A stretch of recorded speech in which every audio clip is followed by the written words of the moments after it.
Okay, so this is a walkthrough for Progressive House FLP 6, I think it's 6, and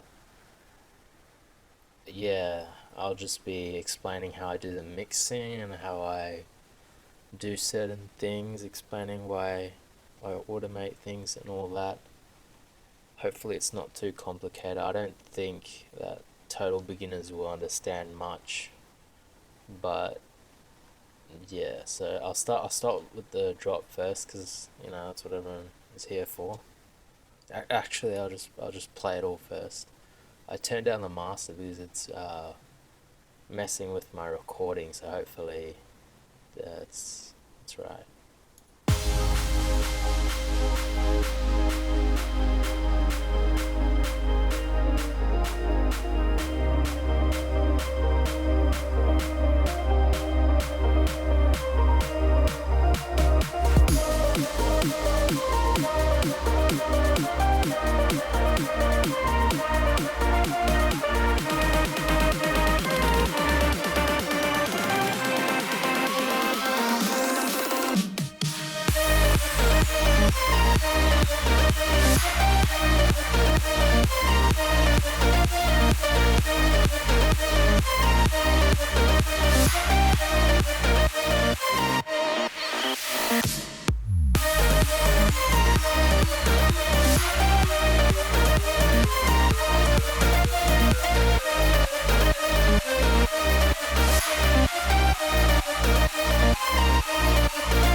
Okay, so yeah, it's pretty. The basses are not too great, but you know, it's okay. So I'll start from the top and then go down. So we've got the kick first, which is just a random kick I found from somewhere, don't know where, and I compressed it and EQ'd it. I cut a bit of the low end where the sub bass is, so it doesn't flood with the sub bass. Yeah, and I've got kick noise, which is off 3 oscillator. I'm not going to explain how I did this. You can just download it from any of my projects because I use it in everything. And pretty much I just cut out the lows, cut out a bit of the higher one so the high end doesn't distort, and a bit of reverb, and then which goes together with another clap. This is more of the attack. It gives it the attack, the energy in the track.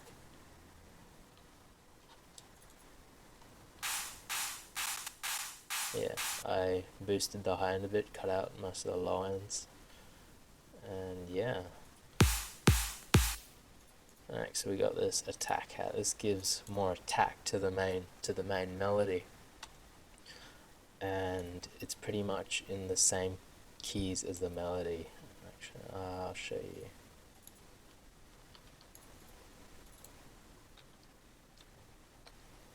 So you can see that it's all in the same note. It's in the just one octave down, and it's the same size of the notes.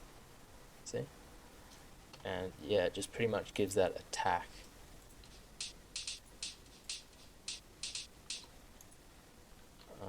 Next this is the mono lead. This is the lead by itself. The mono lead, I learned this off Kashmir. The mono lead is the lead you want in the front or in the middle of the mix. The one you want to stand out. So pretty much I've just got that nice and what do you call it? Portamento. It's got a bit of sliding and just EQ and compression, and I'll show you.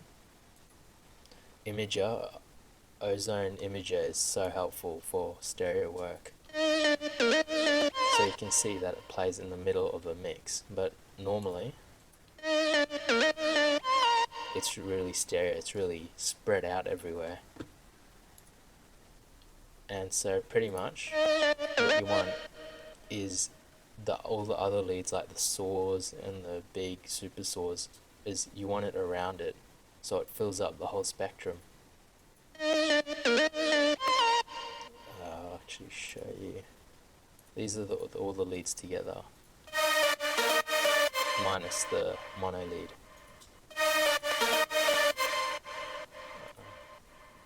Okay, so this shows the the whole mix, stereo mix of the leads. See, it's really nice and spread out all the way to the right, all the way to the left, and whilst the mono lead is in the middle. So that's this. All these leads are creating the warmth for the mono lead. You can really hear the sliding going on. Yeah, I learnt this off Kashmir. Such a top bloke.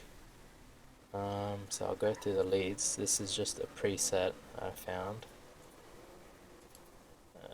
Yeah, same stuff. And these create the warmth and the attack, all the other leads. Yeah, it's just got an EQ. This is the big super saw of Nexus, and it creates the warmth around the mono lead. It's got a bit of stereo work and EQ. Okay, this is again off Nexus, and it creates that attack. Yeah, cellos, and I only used one oscillator, the third oscillator, because if you turn them all on, that's the whole sound together, but you can turn them off. Really helpful. And I turned the spike all the way up and kind of change the attack.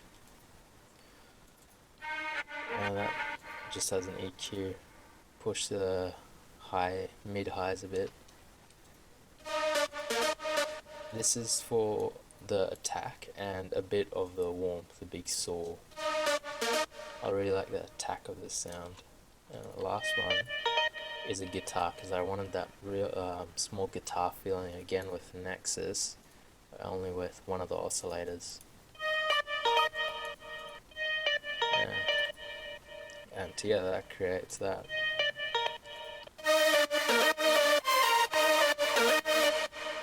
For the chords, I pretty much had oh yeah, these different leads are all in different octaves. I mean, it gives it that wide feeling to get. If everything is in the same octave, it's gonna sound small, but you want to put everything separate. Not everything, just the ones you think, and it gives it a wide feeling. For the chords, I used 4 sounds. I used a piano, true pianos, EQ and compression,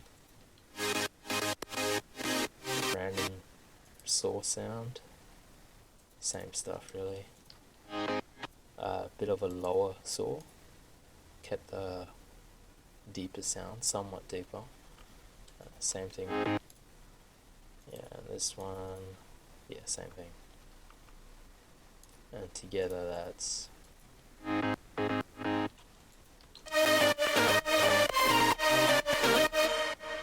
struggled with the bass a bit. I wasn't sure what I should do, but I just ended up with this. So this is pretty much what do you call it? A Spire, and it's off just bass. And I messed with the oscillators a bit just to change the volumes on the certain oscillators, and then cut off the delay and the reverb, because you don't want delay and reverb on basses unless you're trying to get fancy or something. So this is how I EQ'd it actually, and so it doesn't mess with the sub and the highs, and normally it'd sound like this, and obviously that would mess with the sub and wouldn't sound good, it'd sound muddy. With the sub bass, I just used a random sub that I found, and what I actually did was it sounded too deep and it didn't really have any shape. This is what it sounded like normally. I don't know if you can hear it. And yeah, it was a bit too deep for the mix, so what I did was I actually put a Camel Crusher on, and this is what it sounded like. and you know that's gritty, but way too strong, way too rough. So I EQ'd the high ends out and kept a little bit of the grittiness. You can hear that it gives it a little shape, a little distortion. And, oops. And I just added this random, you know, effect in, just a bit crush effect. I thought it sounded cool in the little fill here. And I got claps, reverse claps, that Ingrosso style clap playing throughout the track. Sounds really nice, really like it. And in the impact we have a white noise drop. Oh yeah, always sidechain this stuff with your lead, so it's the same side chaining, but turn the mix down. Like I changed it to 28%. I cut out the lows, a bit of stereo work, and here is the sine down lifter. Kind of gives shape to the down lifting, to the drop, and again did the same thing, and more of a noise drop. Yeah. And then the fill over here, it's pretty simple. It's just the main mono lead I have, but it's got a bit of vibrato, I think that's how you say it. And I thought it sounded really cool, so I put in the, yeah, and that along with the bass. I cut out the chords and the leads. I didn't cut them out, I just didn't put them there. And an uplifter with a reverse clap, which goes into a snare. Give it that big impact, and everything cuts out here, all the reverb, all the leads, everything, so just the snare hits. And then here I only made it so the kick hits. This is what I really love doing. This is the kick hits, and it hasn't got any noise on it, and it's just got a sub that plays. It's got a sub, but what I did here was the same thing. I pitched it 20 pitch bend range, and then I made it go up to down. I'll show you actually. Here, see, it goes from the top to 50%. Gives it that boom effect. Yeah, then what comes into the second part of the drop is all the leads come on the start on the second bar, the leads with the chords and everything. It's just this cool effect. But what I learnt of Mance, I think that's how you say it, Mancy, I'm not sure, is where it starts to get busy, it starts to get groovy. So you start adding kicks, toms, snares, hi-hats, all that type of stuff. I'll show you actually.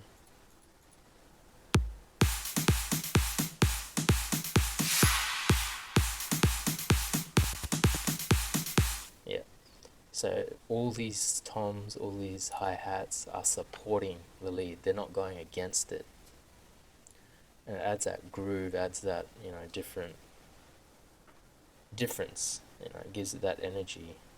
And again, the leads, the downlifters hit on the second bar. And I added an uplifter, a little, nice little uplifter.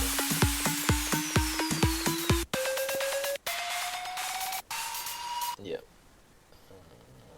Which has a little volume automation. Also, over here, I added another EQ. So this EQ is on the master channel, and it pretty much cuts out all the low ends. I'll show you.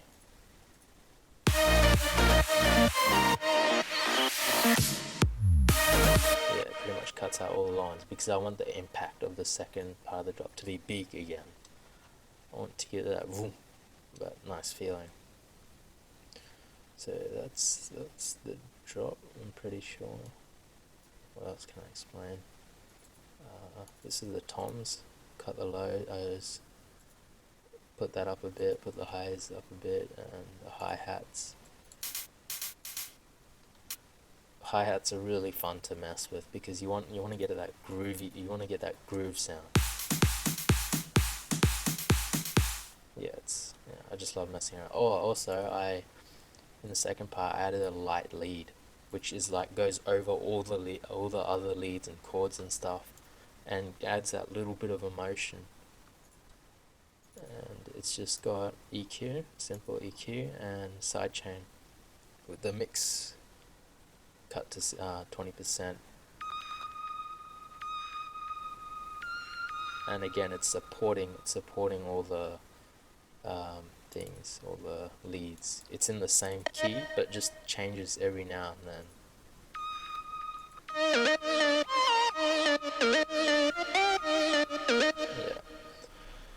Yeah. What else can I explain?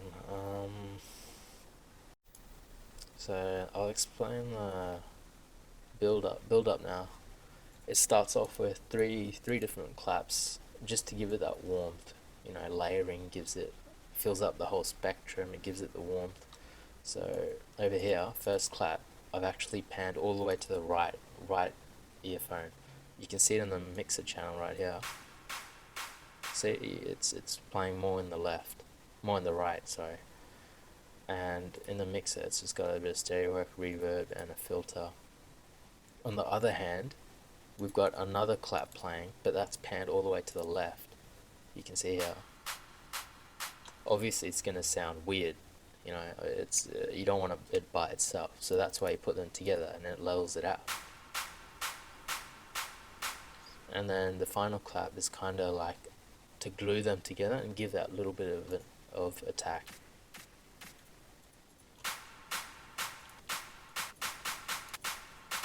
Yep. And then we've got an eerie sound here that just supports the chords. It's in D5, and the main chords is a part of it is D5, which plays throughout the chords, and it supports it. You won't hear this in the tracks, but you know, you just feel it, and it gives that certain bit of atmosphere into the track. And it's off Spire. I cut I think one of the default packs again, and cut off one of the oscillators. I EQ'd it, cut the lows and the highs, and a bit of stereo work. I put a shaker here of Cashmere sample pack, I think, yeah. And it's just got, instead of actually changing the velocity to make it feel more realistic, I just put a side chain in. And again, you wouldn't hear this in track, like, it's not standing out, it's here to support the other things. And I got a main snare here, random snare I found. It's got EQ, reverb, and a camel crusher. Crusher just to give it that little distortion. And the snare doesn't start at the start of the track, it fades in. And it's just a normal volume envelope, not a filter. And to help that, I've got a pitch snare, which is the same snare, but just pitched up using this knob, time stretching knob. And it sounds weird alone, but when you put it with the normal snare, it sounds really cool. I love that sound. I learnt it off Austin. Then we got some more snares just to change it up a bit. You know, all of this stuff kind of put together sounds good, but when it's alone it doesn't sound good. Yeah. Next we got a Buildup synth, and it's just silent, and it's a super saw. I love the sound. I cut out the low ends, bit of the high, and what I did was I changed the pitch bend, which was started at 3 all the way to 24, move that, create an automation clip, and made it go up.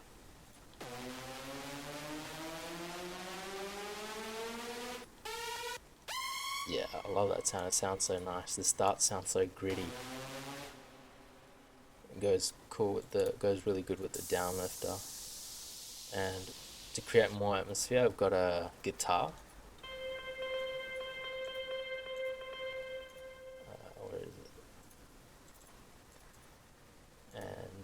It's just a Nexus sound, classical quadro guitar layer 1, and pretty much this is what it sounds like normally, which is a bit too messy, but I cut out 3 of the oscillators which make the whole sound and just use oscillator 1.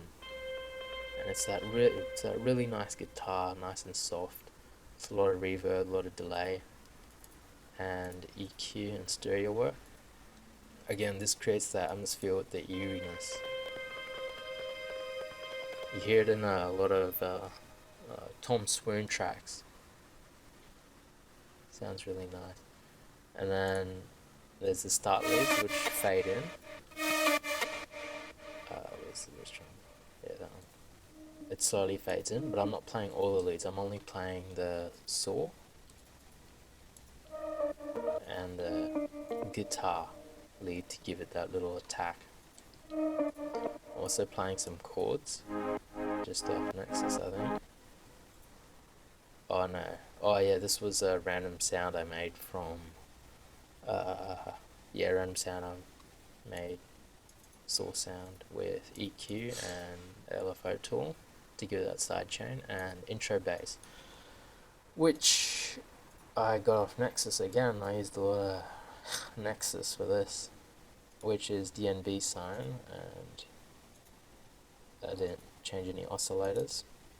Oh yeah, this sound was too deep, so I actually cut it to 49 hertz to get rid of that deepness, so it doesn't it doesn't flood the other sounds, so it doesn't, and push the high a bit.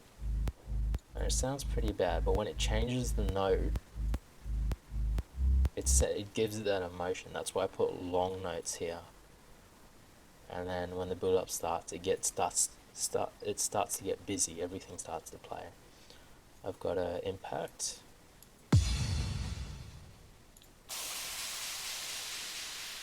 Yeah, and then to transition into from the the break into the build, I've got a little transition in. So pretty much a reverse clap, a kick, which I've filtered. I think it's called a tambourine, I'm not sure. It's got EQ, reverb, then put delay on, which goes into a nice smooth downlifter. Sort of creates the release for the drop, for the build up to start. And when the build up starts, we've got all the leads starting to play. All the leads that I use in the drop, as well as the chords. They all start to play, and the bass that I use here changed to the notes change to what I use in the drop. But it all fades in, it fades out.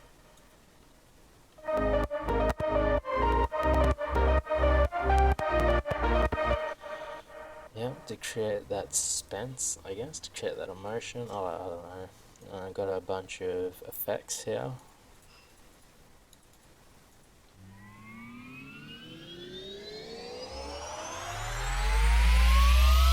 This is really subby, like really deep. But what I actually do is, again, I use an EQ,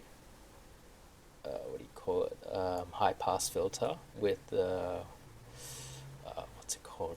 the steepness all the way to the highest. And I created an automation clip. So just before the drop, the high end cuts out.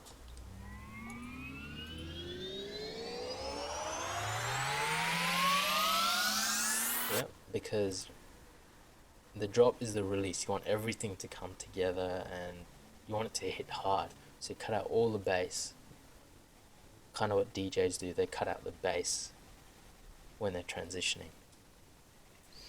And the leads, oh yeah, you also want to make sure that the leads don't go to 100% in the build up, because you want the drop to be louder than the build up, because again, that's where everything hits. And just before it drops, it hits, there's a few drums. So this one's panned to the left a bit, this one's panned to the right a bit, and this one's right in the center to give it that impact. And to support that, I used a reverse lead, which is just reverse of the first keys of the leads.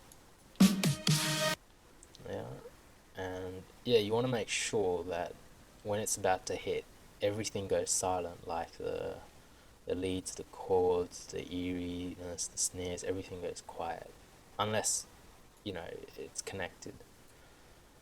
And yeah, that is, I think that's it. I'm not sure. Hopefully, yeah, and that pretty much creates this on the master channel.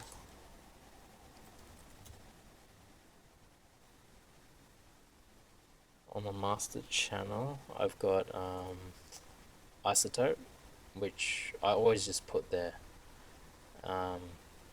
Parison Simo said that they put the isotope before they start working, just to make yourself feel better, make it feel loud, so you know what you're working with.